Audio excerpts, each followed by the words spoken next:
So at this point, you might be thinking, okay, genius, so why does everybody trade? Well, quite simply, it's because we value what we've acquired more than what we've relinquished in a trade. But what is value? For example, how much is a piece of paper worth? What is its value? If you said, what's on the piece of paper? Well, please move to the head of the class because you're on the right track. Because a piece of paper, a blank canvas, or for instance, a thin 2.5 by 3.5 inch piece of cardboard isn't particularly valuable on its own. I recently purchased 500 sheets of this plain white paper for $3.72, which is less than a penny per sheet. So this thing is obviously worth less than a penny. But what about a 1939 letter from Albert Einstein to FDR, written presumably on a similar piece of paper? Well, in 2002, someone traded $2.1 million for that letter. Now contrast a blank canvas with Picasso's Nude Green Leaves and Bust, which sold for $106.5 million in 2010. Also, Michael Jordan's Fleer rookie card, printed on flimsy cardboard, if in perfect condition, can fetch up to 6 figures. So who makes up these huge numbers anyway? Well, I'll tell you, the market participants. There is a supply of one letter from Einstein to FDR, and anyone who would like to possess that letter represents the demand. Obviously, one supply and a whole bunch of people in the demand equation here. So why each person wants the letter depends on their own unique values. And I say unique without an ounce of pandering. We all have different perspectives, perceptions, and personal values that shape our perception of economic value. You see, in one school of thought, there is intrinsic value, as represented by the less than a penny it costs for this particular sheet of paper. And then there's the subjective value, the other $2.1 million that was fetched by Einstein's letter to FDR on this seemingly similar piece of paper. But that whole idea of subjective versus intrinsic value is complete fallacy, because indeed, the truth is all value is subjective. It's easy for us to see how much paper costs today and what the Einstein to FDR letter fetched at auction with a simple type into your Google machine. But what's much more difficult to see is how a tree in a forest somewhere becomes a ream of paper that shows up on your doorstep for a mere $3.72. Now with that, I'd like to share with you a selection from one of my favorite pieces of writing ever. Frederick Bastiat's What is Seen and What is Not Seen. In the economic sphere, an act, a habit, an institution, a law produces not only one effect, but a series of effects. Of these effects, the first alone is immediate. It appears simultaneously with its cause. It is seen. The other effects emerge only subsequently. They are not seen. We are fortunate if we foresee them. There is only one difference between a bad economist and a good one. The bad economist confines himself to the visible effect. The good economist takes account both the effect that can be seen and those effects that must be foreseen. Yet this difference is tremendous. For it almost always happens that when the immediate consequence is favorable, the later consequences are disastrous, and vice versa. Whence it follows that the bad economist pursues a small present good that will be followed by a great evil to come, while the good economist pursues a great good to come at the risk of a small present evil.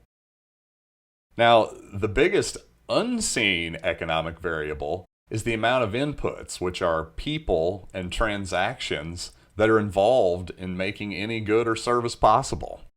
It's quite easy to see the product you purchase and then the final price, but there are far more trades unseen than you and the person working the cash register.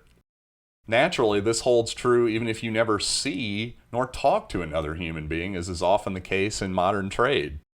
I bought my $3.72 ream of paper from Amazon, and it showed up at my house 2 days later. But despite being one of the biggest companies in the United States, Amazon does not manufacture its own paper. That's a completely different company. And neither Amazon nor the paper manufacturer shipped the paper to my house. That was UPS. And UPS doesn't manufacture its own trucks nor its own airplanes, and they don't make the fuel that goes into the vehicles. And on and on and on I could go with examples like this. The point is, it's a lot more complicated than it seems at just the cash register. And any attempt to obscure supply and demand is price fixing and can only lead to increased costs. You see, that third party has to be paid as well. Costs then increase at every single step of the process. Once again, the ream of paper miraculously arrives at my house for $3.72 without any central authority guiding the process. It's merely people trading. Now, that's not to say there aren't taxes, regulation, etc., but there is no guide, no czar guiding the process. 99% of Americans have all the paper they want and at very low prices. This is what people refer to as the invisible hand of the market. The amount of order provided by the market is truly remarkable. I know this firsthand from being on the Chicago trading floor. All that screaming and hand signaling appears completely chaotic to the layperson like myself at first, but the actual trading process is remarkably orderly. Any central authority trying to implement price controls skews that entire process. It would be like trying to put the proper amount of salt in the ocean. The economy, quote unquote, is a collection of human brains making many dynamic, forward-looking decisions and often right on the fly. One of my biggest pet peeves is when the so-called experts on television talk about the economy as if it's an engine. They use words like jumpstart, tweak, fix, modify. Now, tell me this, I'm not a brain surgeon, but how in the world do you fix or jumpstart a person's brain? Now, I'm not talking about removing a tumor here.